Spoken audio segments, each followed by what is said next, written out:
Whoa, thank you.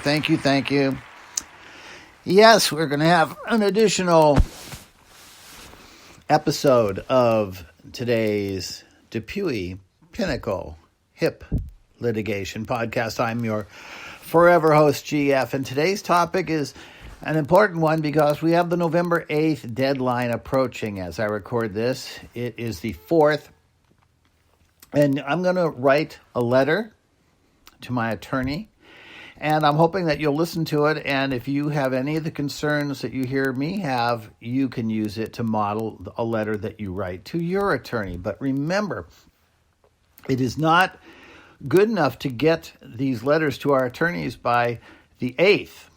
Our attorneys must have the evidence of our losses before Judge Kincaid by the 8th. Our attorneys supposedly are busy. I assume that's true, actually. And so we want to get the message to them as soon as possible so that these last-ditch expenses they can get over to Judge Kincaid and make the deadline. Because we do, I assume, I'm looking at you do want to be paid every last dollar you're entitled to, correct? Well, here's how you go about it. Now, for us old people, we're listening to podcasts here. I appreciate you listening, and the first thing we do before we go forward is always hit that thumbs up button. You see that rating? 1, 2, 3, 4, 5 stars. Hit the 5 stars. Okay, that helps me increase the size of my audience, which I do not get paid for, but it does let more people hear about this. I hate to call it a show, but show. Let's get back to the letter to my attorney. First, we're going to have our name at the top of the letter. And that sounds simple, but no, there's a lot to that. What is your name inside of the court file? Normally, that exactly matches the name that your attorney's file says. But here's the thing. Let's say the court file says your name is Robert Smith, and your attorney has your case in his office under Robert Smith. Your letter that you're sending out today is not going to say Bob Smith.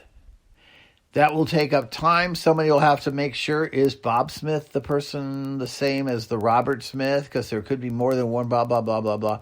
So you want to make sure that your letter to your attorney today, no matter what you've done in the past, exactly matches the name that your attorney file has you by, and that should already exactly match the name that the court file has you by.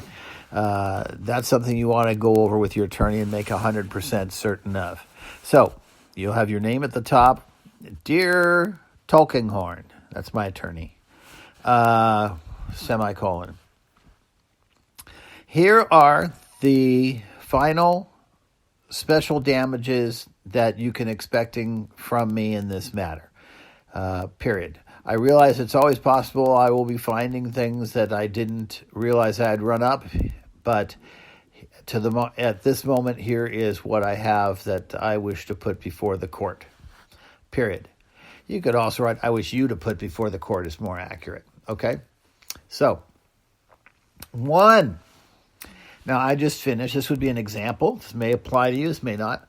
I just finished my revision surgery, so I have been laying in bed for 2.5 weeks getting food delivered through Uber Eats. Uber Abendalen or something, I don't know. I don't know my German. But through Uber Eats. Now, that means that I have about $50 a day in delivered food, and that means in 2 weeks, that's 14 days. That is about $700 of food that I have been eating that is part of my case against Depuy. How about that? So you would want to itemize that.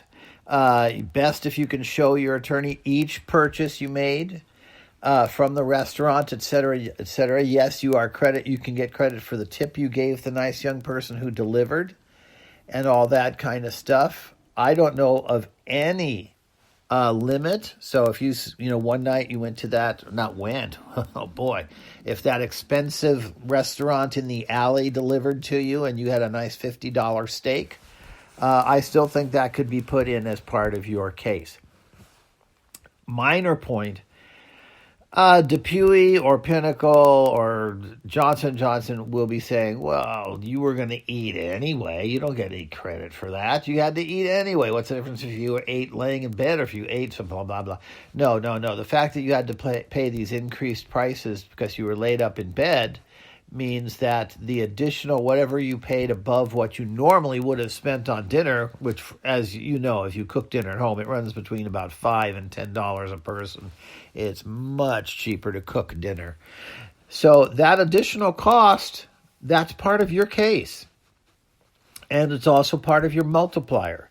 So if, let's say, in this case, there's $700 worth of meals or $700 worth of meals, and we'll deduct, let's say, I might have paid $100 for that if I'd done it at home.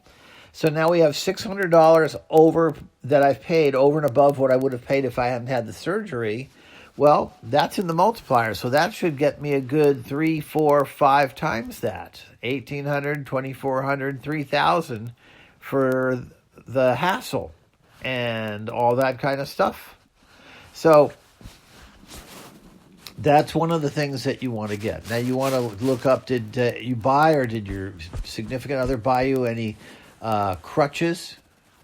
Did you buy a wheelchair? Did you buy any sort of those special socks they make for people that have had foot surgery to keep your foot from swelling? Did you buy a walker? Did you buy the tray for the walker off of, they have good ones on Amazon that you can mount to your walker, because otherwise there's absolutely no way to move the food from the kitchen to the TV where you're going to watch. Well, all of those are part of your expenses, and you want to put those in. Dear dear Tulkinghorn, here is a receipt from Amazon for the walker tray that I purchased, and a copy of my credit card slip showing that I did pay for that. Here is a copy of the wheelchair purchase. Here's a copy of the walker purchase I made. Even though the insurance company had given me one, I decided to go for one that has a shelf on it. See, the good walkers have a nice shelf on them so that if you're walking and you get tired, you can just turn it and sit down. And it'll hold you up quite comfortably. It's a nice, comfortable shelf to sit on. Well, if you bought that because the insurance company didn't give you one, you send that into the attorney and you get your credit towards your the end of your case. What about grocery delivered? Did you get your groceries delivered? I did. I think I'm on my 4th grocery delivery now. Well, the insurance company is going to say, well, so what? So you would have had your groceries delivered anyway. No, I don't pay to have my groceries delivered. It's very expensive. Runs between $10 and $15 a load to get them. So that $15 a load towards how many loads you've got, let's say the market was there every day. So you've got $10 times 14 days, $140 at least towards your special damages, and that's a multiplier, so that could bring you back an extra $500 in the case. Don't forget that. Are there any other significant expenses? Did you hire anyone to come to your house to help you? Let's say I'm going to have somebody come in here and wash these carpets because I've bled all over like a stuck pig. So there's blood spots all over the carpet here. And I just heard about a half hour ago a coffee cup that I had tried to use, or at least I thought it was safely on a table, and I pulled from my magazine, and boom, I heard the coffee cup go goodbye and break. So somebody's going to have to pay for that carpet to be cleaned. That's something that wouldn't have happened if I wasn't laid up in bed, and I wouldn't be laid up in bed if I hadn't had the goddamn Depuy Pinnacle put in my body. So those are the that's an expense. The expense of having the carpet cleaned. It's hard to get it if you haven't had it done yet, so you don't have anything to ask for. But if you get the carpet cleaned today, and or pay for it to be done today, and let them do it tomorrow, and send that off to your attorney, and get yourself credit towards this Friday deadline, where they're going to start figuring out how much each person is entitled to, or at least trying to facilitate a settlement. let's talk about some other things that you might not have realized are worth seeking reimbursement for.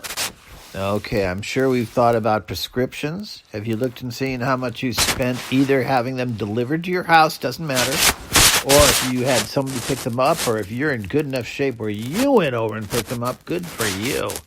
Well, and it doesn't matter. Whatever you paid for your prescriptions, you're entitled to reimbursement. Now, here's where it gets tricky again. If you have insurance that covered most of it, and so you only paid $5 or $10, that doesn't matter. You're entitled to be reimbursed from Depuy and Johnson & Johnson for the full amount. Yes, I understand that would be what they call double clutching or double dicking or some similar stupid explanation, but no, it's really not. The law has been well thought out on this topic. There's a theory in law about when is it double compensation for you to be paid twice for the same loss? When is it not? So, yes, if you go down this afternoon and you pick up some prescriptions having to do with the treatment of your hip, and we're talking about the same hip that you're suing Depuy, Pinnacle, Johnson & Johnson for,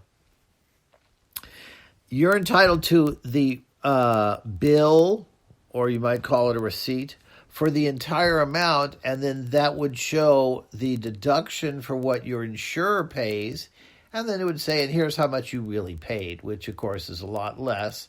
That would just be what you would call the deductible.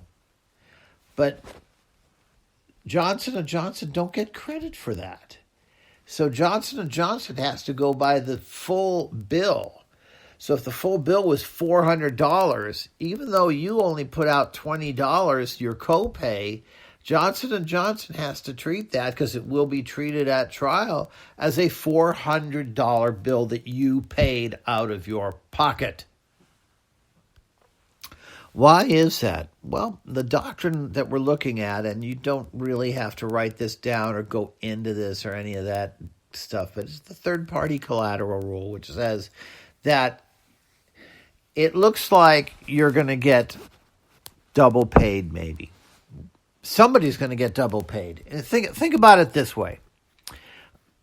You're going down to Costco. You've got $400 worth of prescriptions. But because you have insurance, your insurance paid $390 and you only paid $10 out of your pocket. So how much are you entitled to go after Depuy and Johnson & Johnson for? 10 or 400? Well, those people who wrote our laws thought long and hard about that and said 400, because somebody's going to get a bonus out of this. Somebody's going to come away with this that they don't deserve. And here's what I mean. If you are only allowed to seek from Depuy $10 reimbursement for those drugs, well, what that means is that all these years that you've been paying your health insurance, you've been doing it for their benefit. They got the benefit of you having those payments taken out of your paycheck. That's not right. No. And there is a policy in law that the law favors people who have insurance. People who go out in advance and buy insurance to cover their losses, the law favors them and says, if a case is close, if there's a tie case, tie goes to the runner, which is the person who has insurance. So if $400 is how much you spent at Costco and your insurance covered $390 of it, you're entitled to send that $400 bill to your lawyer, who will then send it to the court and to Johnson & Johnson saying, we want to be reimbursed $400 for this. And if during your case you get an amount that covers that $400, you have not recovered twice. Somebody would argue and say, well, wait a minute. Yes, you did. Your insurance company paid for it once. They paid the $390, and then you got money from Depuy and Johnson & Johnson. Well, the law says that's okay. If there's anybody that deserves to be compensated twice, it's the person who had the wisdom and the foresight